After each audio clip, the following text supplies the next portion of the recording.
The camera zooms in on the grand chamber of the Galactic Scientific Alliance, a vast room bathed in a soft, kaleidoscopic glow. The crystalline table, stretching nearly half a kilometer, reflects the light from all around, casting brilliant hues across the polished floor and walls. Around this massive table sit representatives from 17 spacefaring civilizations, each one shifting uncomfortably in their seats, their gazes occasionally meeting with unease. At the head of the table stands Dr. Klar, the chief xenobiologist of the Vacan Empire. His iridescent scales shimmer under the ambient light as he rises, his commanding presence filling the room. He gestures with a hand, and holographic data streams flicker to life above the table, displaying a history of humanity's remarkable, rapid progress. Supreme Commander Valor's voice booms across the chamber, full of barely concealed disdain as his tentacles twitch in irritation. "We face an unprecedented situation," he says. "The humans have issued another warning." He waves a tentacle dismissively. "Why are we wasting time on this? They've barely mastered space travel." Dr. Klar's voice cuts through the dismissal, steady but urgent, as he rises to speak. "Supreme Commander, with all due respect, we need to take them seriously this time. What you're seeing isn't just data. It's a pattern that should terrify us all." As he speaks, the holographic images shift, showing pivotal moments in Earth's history. The splitting of the atom, the moon landings, the breakthroughs in quantum computing. Every time they've said, "Please don't make us mad," it's been followed by something extraordinary, something none of us were prepared for. High Counselor Zen, her crystalline form refracting light in agitation, speaks up with a touch of amusement in her tone. "Dr. Klar, you're overreacting. The humans are primitive. They can barely build basic quantum computers." Dr. Klar's response is sharp, unwavering. "Primitive? Look at this. From powered flight to landing on the moon in just 66 years. From splitting the atom to mastering fusion energy in a fraction of the time. They revolutionize every time they face a challenge." The room falls silent. The data projections now show staggering advancements over mere decades, moments in history that humans somehow achieved with astonishing speed. Their rapid evolution is undeniable. Each breakthrough, each leap, born from a world constantly at war or on the brink of destruction.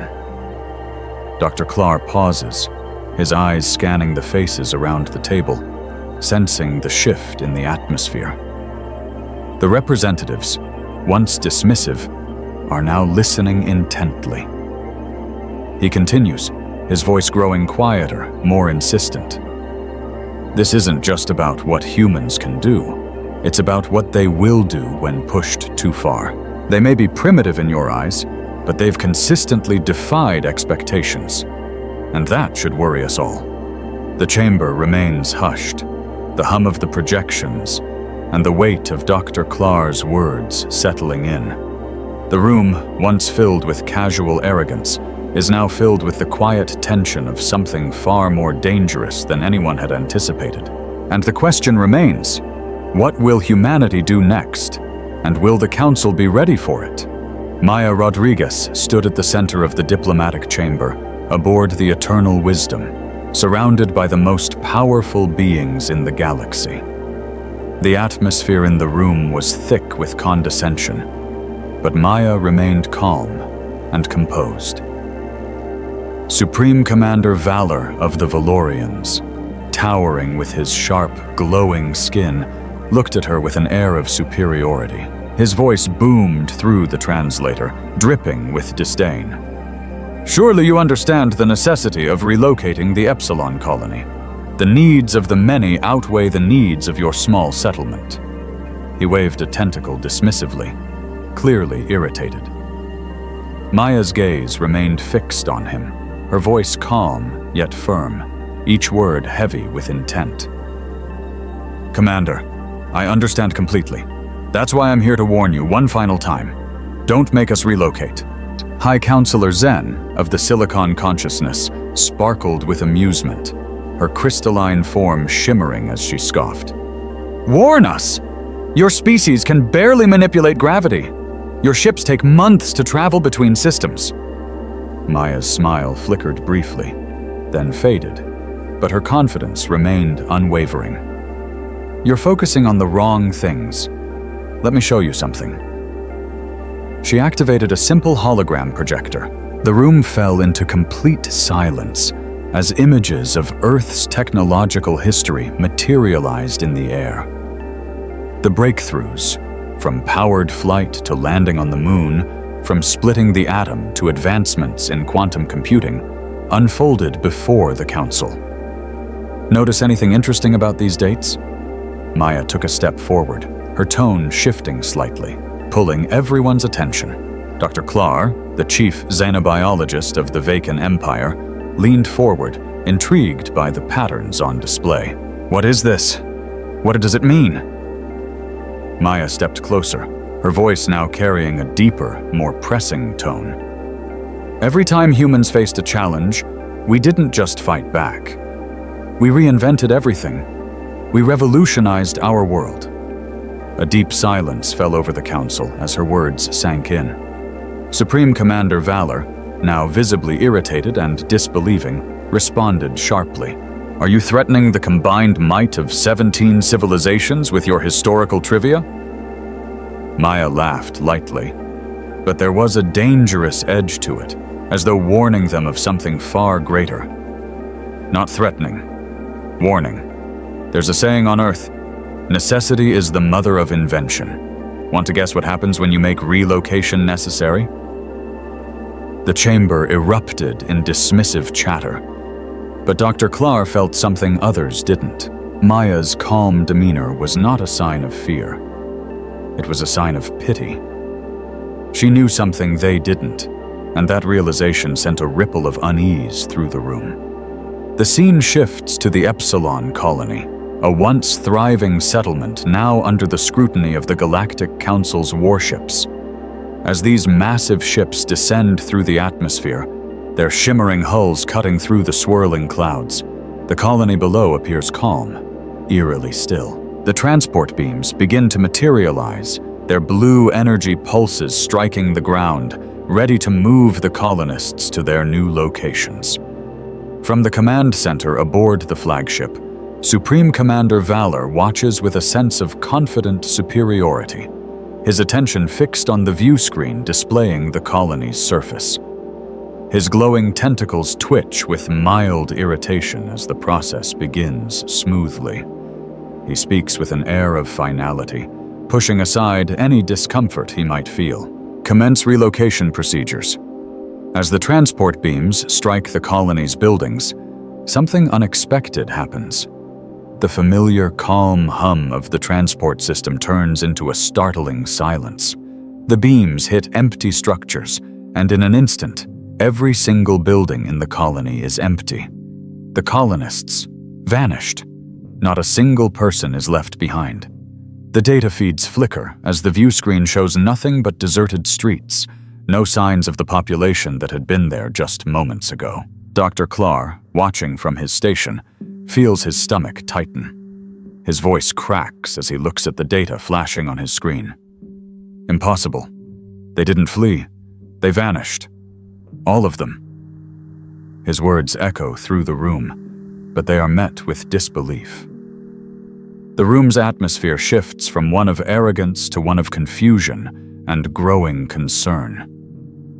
Maya Rodriguez's voice cuts through the tension like a blade, calm yet piercing. We warned you. Her words reach every corner of the flagship, broadcast across all frequencies, echoing through the room. The crew falls into a stunned silence, the weight of her statement hitting harder than any weapon. The truth settles like a stone, sinking deep into the minds of the council members and crew aboard the flagship. Maya's voice continues, now softer, but chilling in its certainty. The colonists were evacuated weeks ago. What you saw was a hologram, Primitive by your standards, but effective. Supreme Commander Valor, no longer exuding confidence, begins issuing frantic commands. His voice cracks with urgency as the reality of the situation begins to dawn on him. Full spectrum scan. We need to know where they went. His tentacles tremble slightly as he stares at the view screen, unable to comprehend the situation unfolding before him. Dr. Clark doesn't wait for further orders. As the data streams pour into his terminal, his face turns pale with realization. His voice trembles, the weight of his discovery sending a chill down his spine. Their power core. It wasn't just a fusion reactor. It was a hyperspace junction. Before anyone can respond, the colony's power core begins to pulse with a violent surge of energy, causing a ripple of disturbance through the space-time fabric. Then, in a moment of shocking intensity, the entire colony explodes. The shockwave of energy radiates outward, tearing through subspace and creating a navigational nightmare. Entire trade routes that had been carefully mapped for centuries are now completely useless, disrupted by the chaotic distortion of the explosion.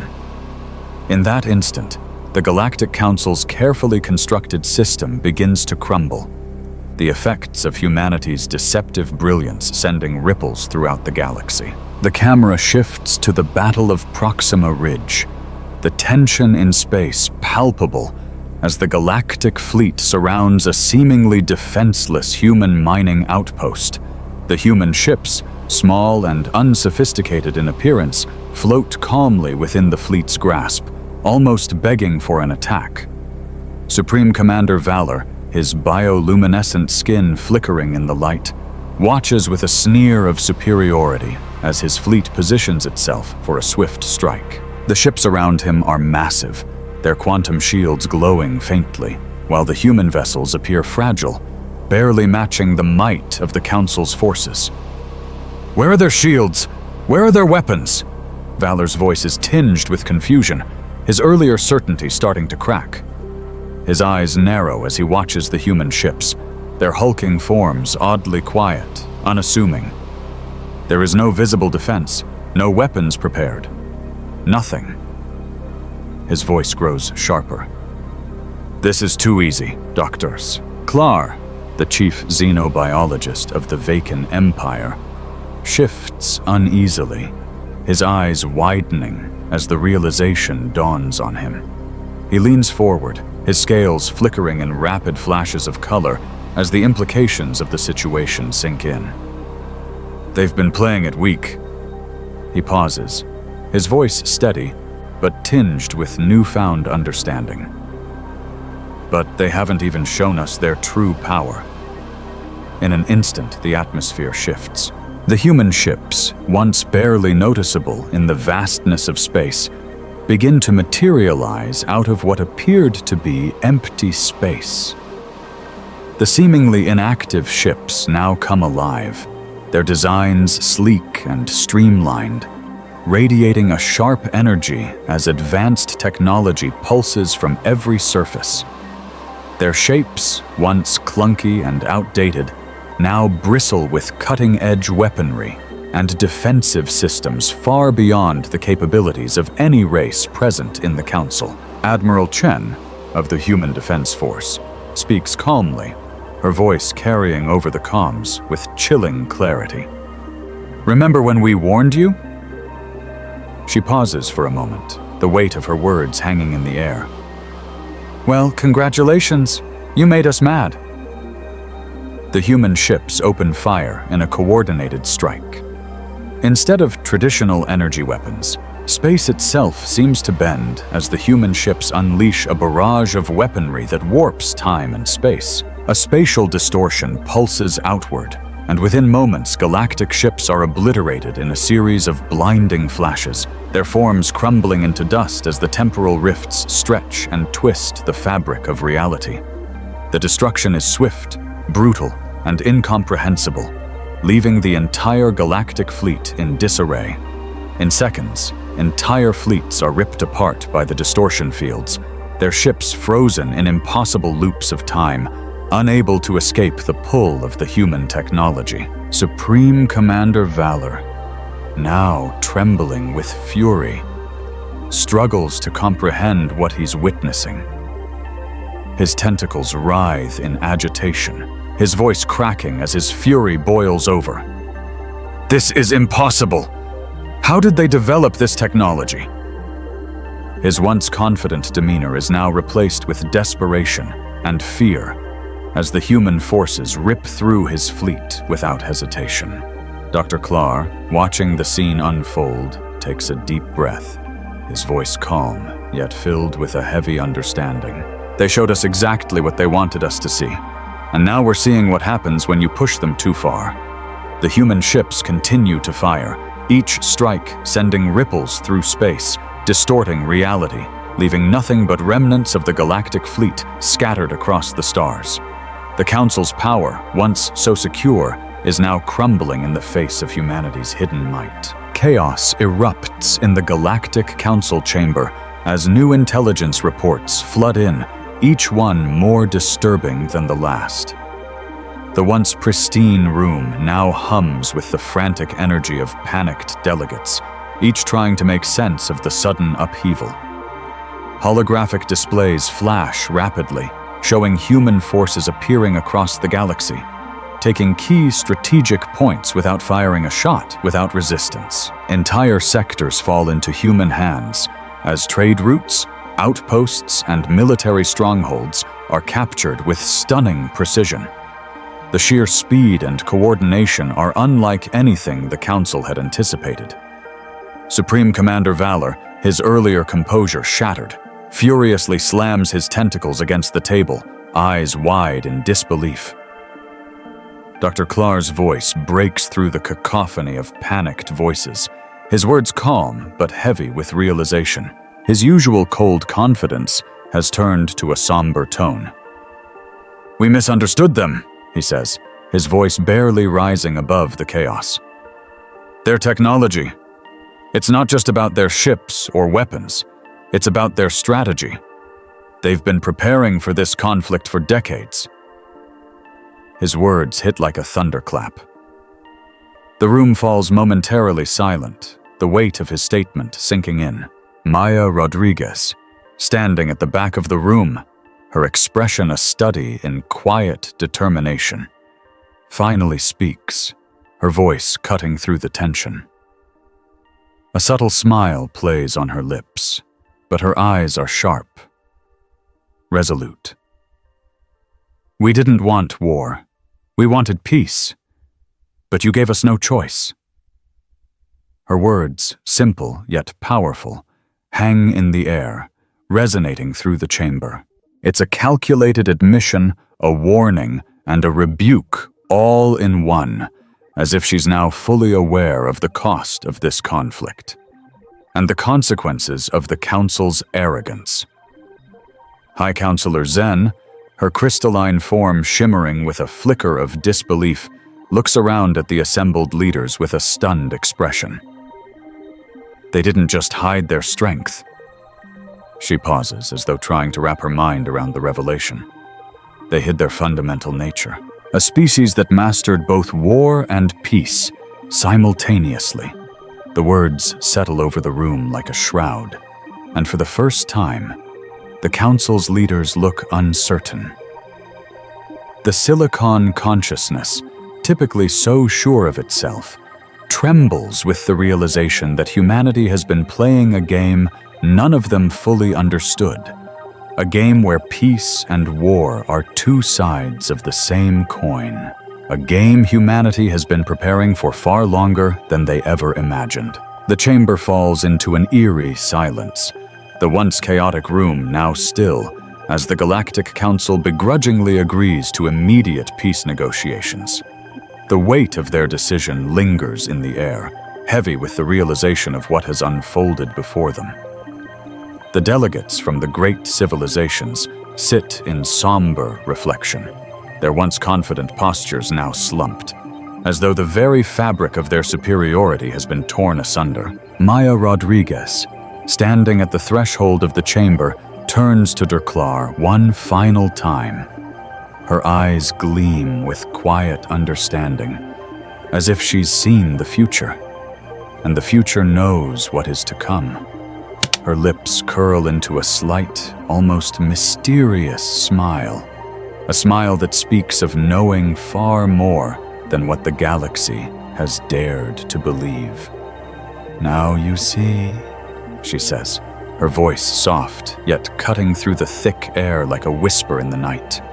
"Strength without wisdom is worthless. And humanity? We have both." Her words, simple yet profound, hang between them, imbued with an energy that seems to reverberate through the very walls of the chamber. As her gaze lingers for a moment, Maya turns away, her confidence unwavering, her every movement deliberate, as though she carries the weight of millennia of knowledge and power within her. Dr. Clar watches her go, his mind racing with the implications of her words. There's a shift in him, something deep within, a realization that perhaps humanity was never as naive as they seemed. Perhaps, just perhaps, they had been playing a much deeper game, a game of patience, a game of resilience. The camera pulls away, retreating from the chamber as the Galactic Council remains frozen in the aftermath of their decision.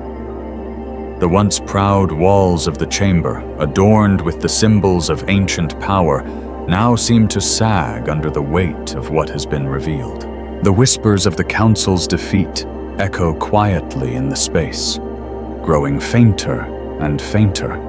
The universe watches in stunned silence, its vastness spreading beyond the confines of the chamber. The knowledge now hangs over every corner of existence, a truth that has come too late for the Galactic Council to grasp. And as the final silence envelops the chamber, it becomes clear. The universe has learned at last why humanity kept saying, "Please don't make us mad." The warning was never a threat. It was a plea for understanding, a plea for peace. And the cost of ignoring it has been revealed in the quiet aftershock of their decision.